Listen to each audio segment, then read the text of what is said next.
मेरा नाम अविनाश है। मेरी उम्र 30 साल है और मैं दिल्ली शहर का रहने वाला हूं।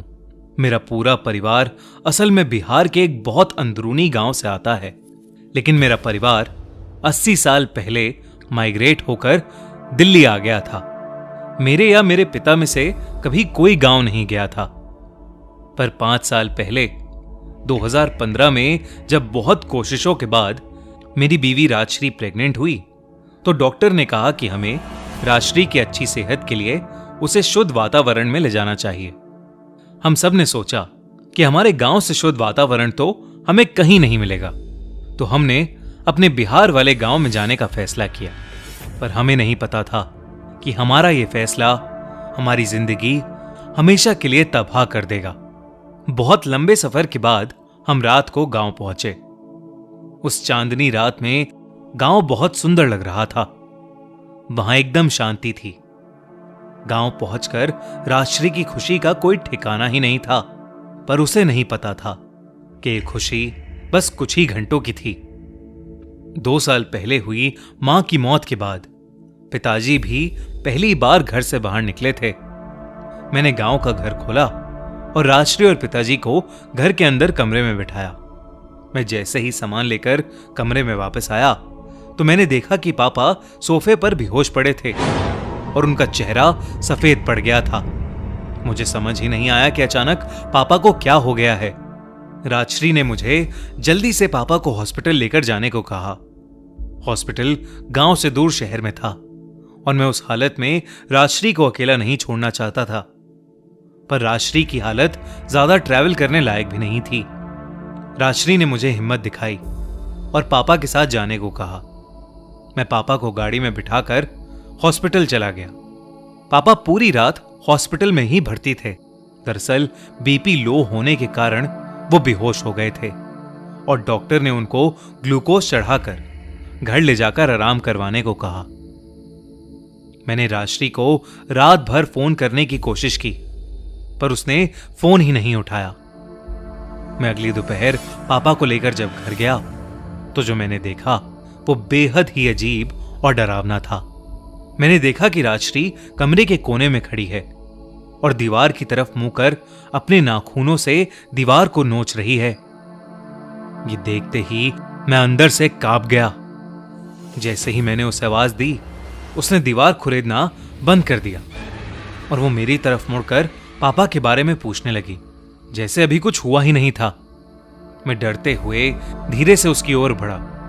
मुझे लगा कि शायद ये सब स्ट्रेस का नतीजा है, तो मैं राजश्री को कमरे तक लेकर गया और उसे वहां सुला दिया। मैंने डॉक्टर को फोन करके उसको सब बताया, तो उसने भी राजश्री की हरकतों को थकान और स्ट्रेस बताकर राजश्री का खास ध्यान रखने को कहा। अगले 2 दिन कुछ नहीं हुआ। फिर एक रात अचानक से मेरी नींद खुली। राजश्री बेडरूम में नहीं थी।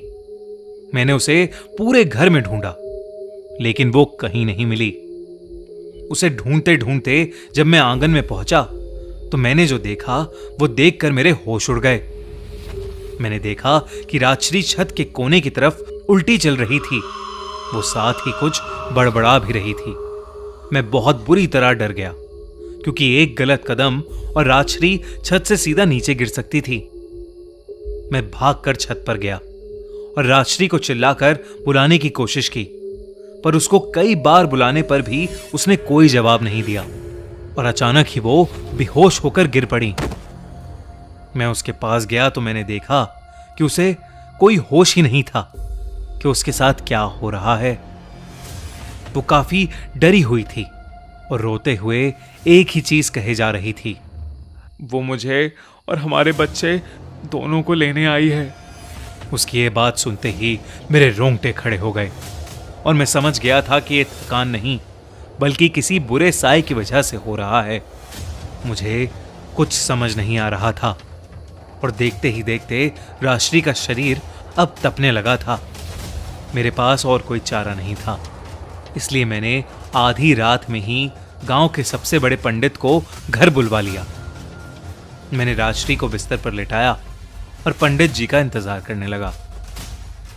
उनके आने पर मैं उन्हें लेने बाहर गया और जब हम लोग कमरे में वापस आए तो राजश्री अपने बेड पर नहीं थी। हम फिर से पूरे घर में उसे ढूंढने की कोशिश करने लगे, पर वो कहीं नहीं दिखी। मैं बेडरूम में वापस आया तो मेरी नजर हमारे कमरे की अलमारी के ऊपर गई और मेरा दिल दहल उठा। राजश्री अपने घुटने सर में दिए उसी अलमारी के ऊपर बैठी थी।